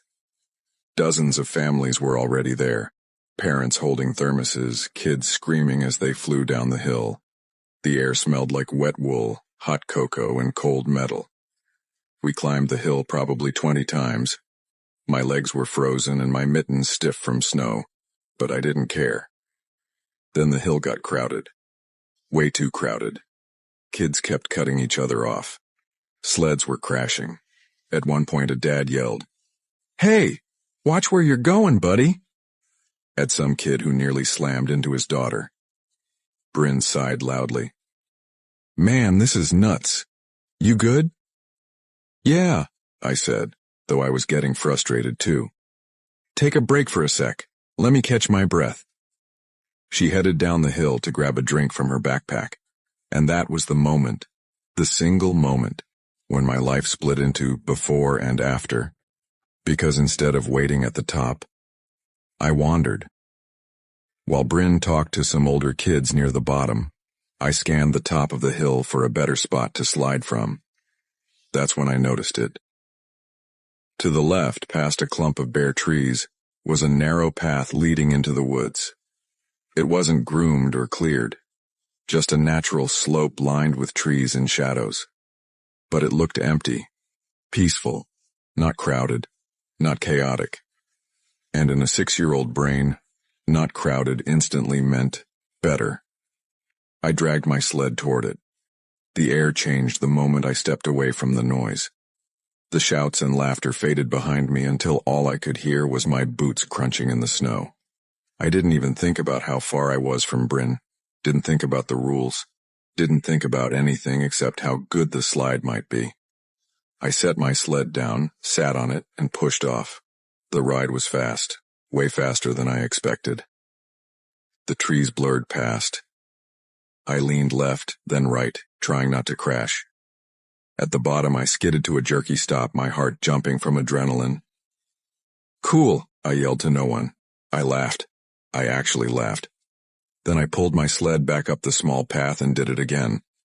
And that second trip down, that one changed everything.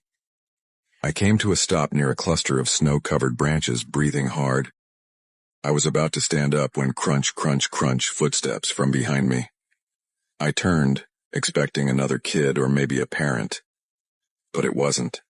A man stepped out from between two thick trees like he'd been waiting for that exact moment. His coat was dark brown and heavy, zipped all the way up. His snow pants were old and stiff-looking, and his hat covered most of his face except his eyes. Cold, pale eyes. He didn't smile, didn't say hi, didn't ask where my parents were. He just stared. I froze.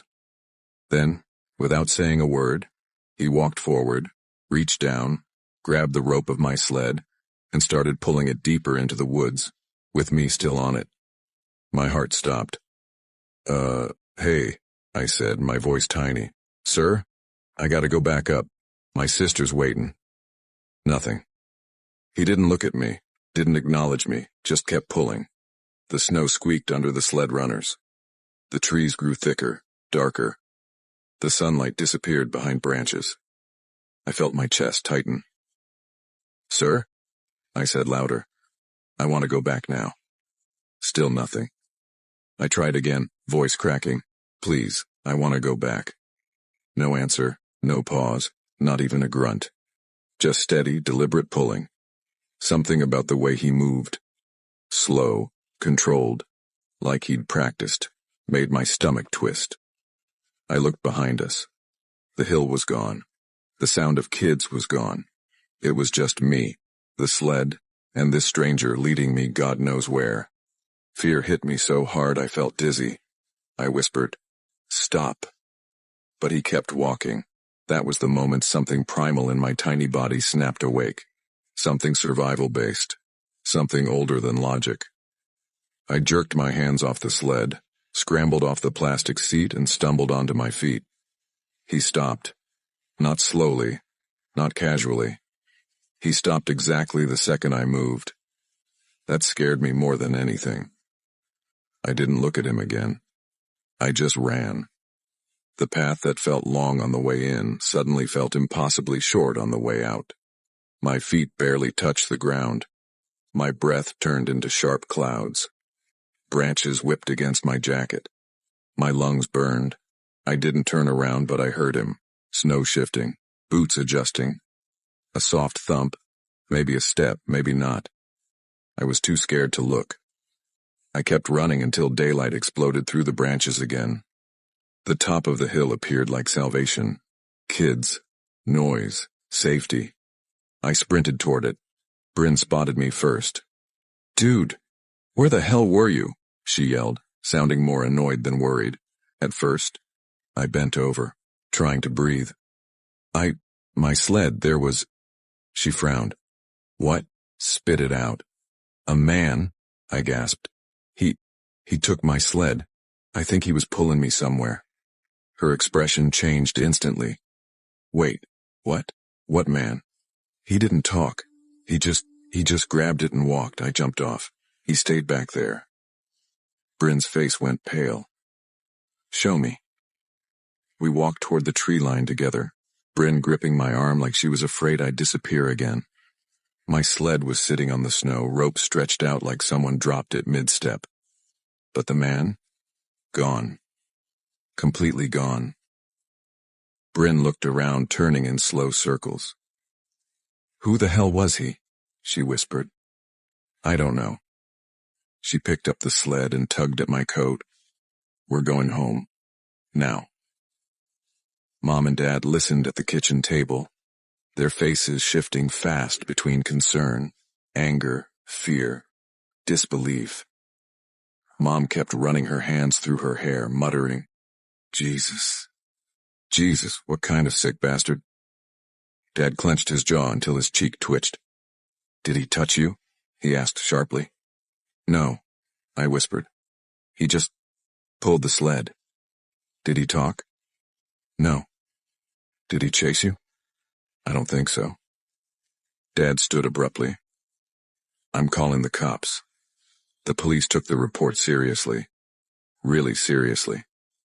They sent an officer to the woods. They asked me what the man looked like.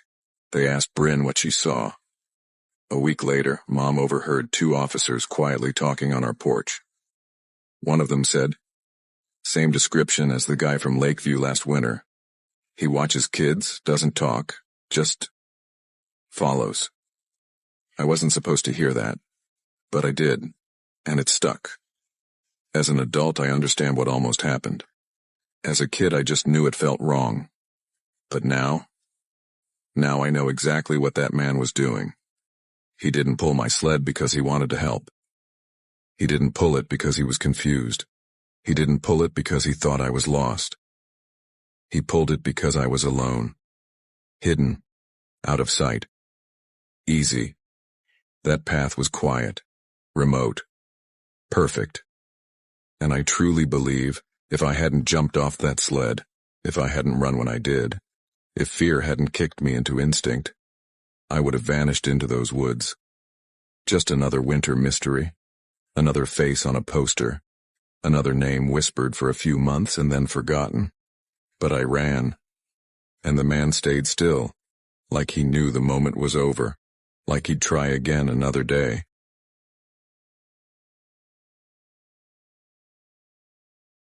I never planned on telling anyone this story. For almost 20 years I did everything I could to bury it, shove it into the same mental drawer where I left bad breakups, embarrassing teenage decisions, and things I saw working the night shift at a gas station when I was 16. But this one stuck. It sits in the back of my head the way a cold draft sits under an old door. Quiet, but always there. Every winter it comes back sharper, clearer, like the snow somehow scrapes the memory clean again. Before I get into it, you need a little backstory. Not the dramatic kind, just the stuff that explains why I was where I was, at the worst possible time, during the worst possible winter. I grew up in a town nobody knows unless they got lost on the way to somewhere better. People called it Elk Valley, even though most of the elk disappeared before I was even born. It was the kind of place where everybody had 2 jobs, 3 side hustles, and 1 relative they didn't speak to because of something stupid that happened 15 years ago at Thanksgiving. My dad worked long-haul trucking. My mom cleaned houses and sometimes worked evenings at a diner off Route 12. Money was always tight, but they tried to pretend it wasn't. To this day, whenever someone asks why I take double shifts, I answer without thinking. Because someone has to. That line came from my mom. When I turned 17, I got my driver's license the first chance I could. That car, my beat-up gray sedan with a missing radio knob and a heater that worked only if you kicked the underside of the dash, became my getaway from everything. I drove everywhere. Grocery store runs, late-night milkshake missions with my younger cousin, drives to nowhere when I was stressed. Driving at night never bothered me back then. Darkness was simple, predictable, quiet. That changed because of one night. My dad had twisted his ankle slipping on some black ice while unloading his truck in northern Washington. He wasn't hurt badly, but he couldn't pick up his rig for a few days, and Mom needed someone to drop off some paperwork he forgot at home. That's how I ended up driving through a place called Coyote Ridge Pass, a long stretch of isolated mountain road between Pine Harbor and Brimwell. If you look it up today, you won't find much. A couple hiking blogs, a blurry picture of a snowplow, and warnings about winter storms. Locals didn't say much about it except, don't be up there after dark, and don't stop if you can help it. I always thought that meant snowdrifts or black ice or maybe bears. I learned the hard way it meant something else. I left way too late. Poor planning, teenage confidence, and a heavy snowstorm rolling in from the coast created the perfect storm, literally and metaphorically. By the time I entered Coyote Ridge Pass, it was close to 10:45 p.m. Snow was hitting the windshield, like someone was shaking a giant snow globe around me. Visibility was terrible, my eyelids felt heavy. And the darkness was thick, the kind that swallows your headlights whole. My younger cousin, Jalen, was with me. He was 13 and had insisted on coming because he wanted to see the mountains at night. Cute idea at 4 p.m., terrifying at 11. By then he was passed out in the passenger seat, mouth slightly open, hoodie half covering his face.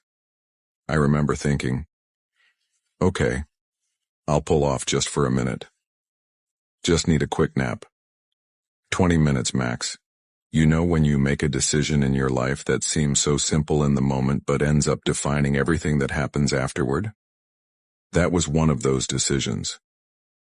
There was a small pull-off area on the right side of the road, not an official rest area, just a widened patch of gravel with a crooked wooden sign covered in stickers. I don't even remember what the sign said. Maybe it was about a hiking trail or wildlife. What I do remember is the silence. When I put the car in park and turned off the engine, the snow-muffled quiet settled all around us like a blanket. The kind of silence that makes your heartbeat sound loud. I locked the doors out of habit, reclined the seat, closed my eyes. The heater was humming weakly. The cold was creeping in. Jalen snored softly beside me. I fell asleep faster than I should have. To this day, I don't know what snapped me awake. People always ask, was it a noise? A light? A dream? My honest answer? It felt like someone pulled me up out of my sleep by the ribs. My eyes flicked open instantly. No grogginess, no disorientation. Like some instinct in my bones was yelling, wake up right now. The first thing I noticed was that the windshield was almost completely frosted over. I could see shapes and shadows, but they were blurry, distorted. The second thing I noticed was that Jalen was still asleep.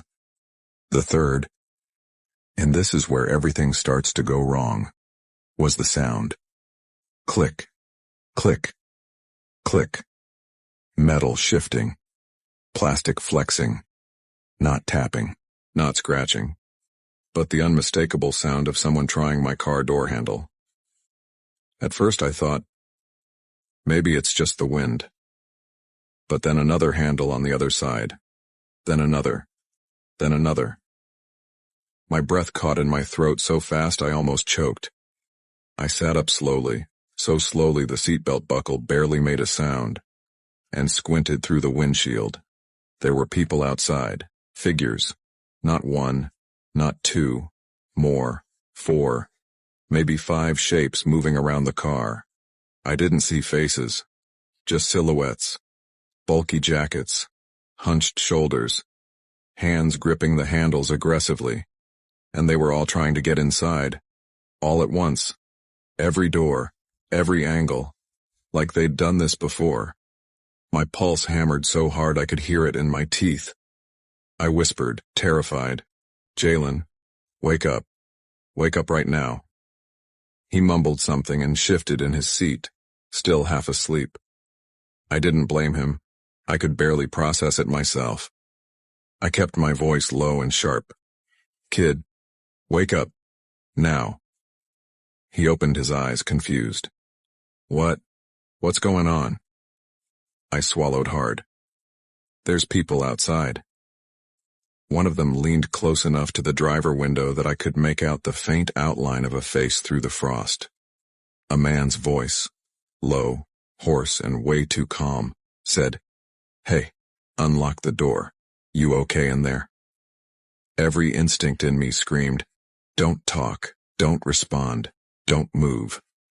But another voice on the passenger side chimed in, louder, more impatient. "Come on, man, it's cold. Open up." The tone wasn't friendly, it wasn't worried, it wasn't asking, it was expecting, commanding, predatory. Like they weren't asking for help, they were telling me what was about to happen. Jalen whispered, "What do they want?" I didn't answer because I didn't know. But deep down, I did. And it wasn't anything good. My hands were shaking so badly I almost dropped the keys. I didn't think, didn't plan, didn't weigh my options. I reacted, pure instinct. I slammed my foot on the brake, jammed the key into the ignition, and twisted as hard as I could. The engine roared awake. The voices outside erupted. "What the? Hey! Stop!" Hands slapped against the windows. Handles jerked harder. One of them yelled, "Open the door!" I threw the car into drive so fast the transmission made a horrible grinding sound. Then, I hit the gas, hard. The tires spun on the snow for half a second before catching grip, flinging slush everywhere. The car lurched forward. Something thumped against the back bumper. Maybe a boot, maybe a leg, maybe worse. I didn't look, didn't check, didn't care. I just drove. The road was barely visible. Snow was falling sideways. My hands were sweating despite the cold. Jalen was crying quietly beside me, trying to keep his voice steady. Who were they? Why were they trying to get in? I shook my head, trying to keep us steady on the icy curves. I don't know. But I did. Somewhere deep down, in the part of the brain that makes people run before they understand what they're running from, I knew those men weren't hikers, truckers, or stranded travelers. Those men were hunting, and we just happened to pull off in their territory. I drove until my knuckles turned white, and my arms felt like stone. I didn't slow down, didn't stop, didn't check the mirrors. I kept expecting headlights behind me, a truck, a snowmobile, someone on foot. But the road stayed empty, completely empty. After what felt like hours, but was probably only 20 minutes, I finally saw lights ahead. A small town, civilization, people, safety. I didn't stop until I reached my dad's rental cabin. When he opened the door, half asleep and limping, he asked, "What the hell happened?" I didn't answer. I didn't have words. 2 days later, when the storm cleared, my dad drove us back through Coyote Ridge Pass in daylight. He wanted to see the turnout. He thought maybe I was exaggerating. Maybe it had been wildlife or hallucination or paranoia. But when we pulled up to the turnout, there were footprints, human footprints, 5 sets, maybe 6, walking around where my car had been parked, circling it, and leading back toward the tree line. Dad stared at them for a long time. Then he said quietly, "Get back in the car." We never talked about it again. I never drive mountain roads at night anymore. I never sleep in my car. I never pull off in isolated places unless absolutely necessary. Every winter when snow starts falling, I think about that night, about the frost on the windows, about the hands on the door handles, about the voice saying, "Come on, man, open up." And the worst part? We were the only car on that road for miles. They weren't looking for help. They weren't stranded. They weren't lost. They were waiting. And we stopped right where they wanted us.